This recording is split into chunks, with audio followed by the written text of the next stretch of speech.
আমার চা খাওয়ার কোনো টাইম টেবিল নেই, যখন ইচ্ছা তখনই খাই। আমার মতো কে কে আপনারা যখন ইচ্ছা তখন চা খান অবশ্যই কমেন্ট করে জানাবেন। হ্যালো এভরিওয়ান, আসসালামু আলাইকুম। সবাই কেমন আছেন? আশা করি ভালোই আছেন। চলে আসলাম অনেক দিন পর ছোট্ট একটা ব্লগ নিয়ে। তো এই তো আমার আসলে চা খাওয়ার কোনো টাইম টেবিল নেই, তো যখন ইচ্ছা তখনই খাই। তো অনেক দিন হয়েছে কোথাও যাওয়া হয় না, যেহেতু মেয়ের একটু ঠান্ডা, একটু জ্বর, অসুস্থ। তো এই তো এর জন্য ভাবলাম এখানে একটা মেলা বসছে, তো আপনাদের ভাইয়া হঠাৎ করে আমাকে খবর দিল চলো একটা মেলা বসছে, ঘুরে আসি।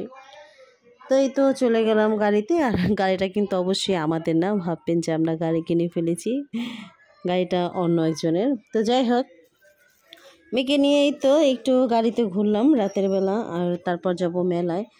আর আমাদের মিরপুরে এখানে খুব সুন্দর একটা মেলা বসেছে।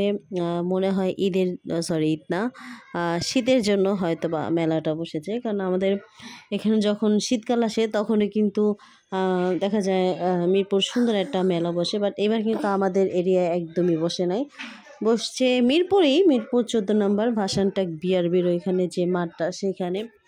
আর এই তো কথা বলতে বলতে বক বক করতে করতে কিন্তু আমি একদম চলে আসছি মেলায়। আর এসেই দেখো না, আমি তো মানে সেই খুশি হয়েছি, তার থেকে বেশি হয়েছে কিন্তু আমাদের মানে আমার মেয়েটা। ও কিন্তু দেখা যায় মেলায় টেলায় গেলে খুবই খুবই ওর ভালো লাগে। আর বাচ্চা শুধু মেলায় না, যেখানে যায় সেইখানেই ওদের ঘুরতে পারলেই চলে। আর এইখানে দেখেন এই যে খেলনাটা, তো এখানে আমি একবার ওরা উঠাইতে চাইছি, ওর বাবা বলছিল, পরে বলছি যে না, ও আসলে এত উঁচু থেকে উঠে আবার ব্যালেন্স করতে পারবে না, পড়ে যাবে, তো রিস্ক নেওয়ার কোনো প্রয়োজনই নেই। আর একটু বড় হোক, তারপর উঠতে পারবে।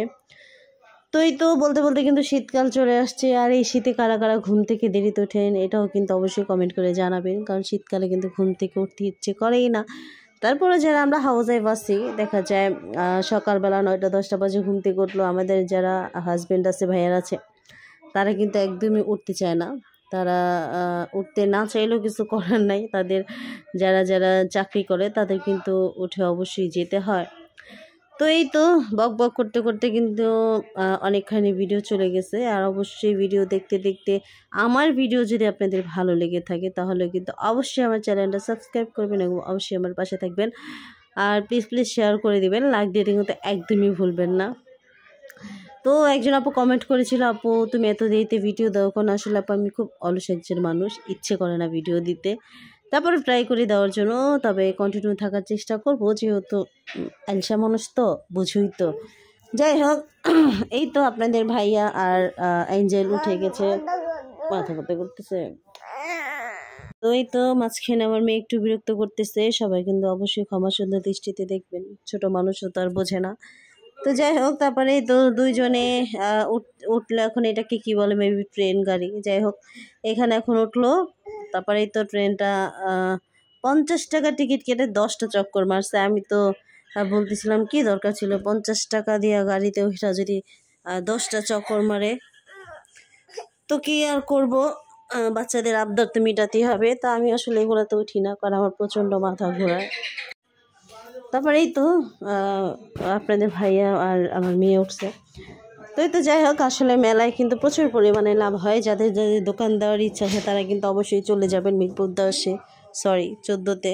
কারণ দেখা যায় বাচ্চাদের যত খেলনা মেলনা আছে তারা কিন্তু মানে প্রচুর টাকা লাভ হয়। যাদের যাদের এই মানে 1 মাসের ভিতরে লাভ করার ইচ্ছা আছে তারা কিন্তু অবশ্যই চলে যাবেন মিরপুর 14-তে ভাসানটাক বিআরবির ওইখানে। তো যাই হোক, এখন ট্রেনটা ছেড়ে দিবে, কথার মাঝখানে বারবার বিরক্ত করতেছে আমার মেয়েটা। কেউ কিন্তু অবশ্যই বিরক্ত বোধ করবেন না, যেহেতু একটু অসুস্থ, আমার সমস্যা হচ্ছে ভয়েস দেওয়ার জন্য। যাই হোক, এই তো ট্রেনটা ছেড়ে দিছে। তো এখানে যে আমরা কোনো রাইডে উঠি নাই, টুকটাক কিছু জিনিসপত্র কিনেছি এগুলাই, কারণ মেলা আসলে বেসিক্যালি ঘোরার জন্যই গিয়েছিলাম। তো এই তো ঘোরা টোরা শেষ করে আর কি চলে যাব বাসায়। তো যতক্ষণ ছিলাম আর কি মানে ইচ্ছে করছে যে মেয়ে যতটুকু আর কি আনন্দ হয়েছে, আলহামদুলিল্লাহ আমাদেরও খুব ভালো লাগছে। তো এই তো চলে আসলাম বাসায়। তো বাসায় এটা কার কার দেখে জিভে পানি আসছে অবশ্যই কিন্তু বলবেন। তো এটা হয়েছে যে আমাদের বিখ্যাত কুখ্যাত মরিচ ভর্তা, যেটা খাওয়ার পর আমরা জ্বলে পড়ে শেষ হয়ে যাই। তারপরে কিন্তু আমাদের কাছে এটা খুবই মজা। তো এই তো এটা আমি এই যে আপনারা সবাই যেভাবে বানান সেইভাবেই বানাইছি। মরিচ, পেঁয়াজ, একটু ধইনা পাতা, এগুলাই, এটা বলার মতো কোনো কিছু নাই। তারপর আপনাদের একটু বললাম। তো এই তো এই এখন আলু ভর্তা বানায় ফেলবো। তো আলু ভর্তা এটা হচ্ছে আমাদের রাতের খাবার। তো এই তো আমার কাছে বিশেষ করে গরম ভাত আর আলু ভর্তা, আর এখন যে নতুন আলুর ভর্তা সেটা তো আরও মজা। তো এই তো নতুন আলু দিয়ে ভর্তাটা বানাইছি।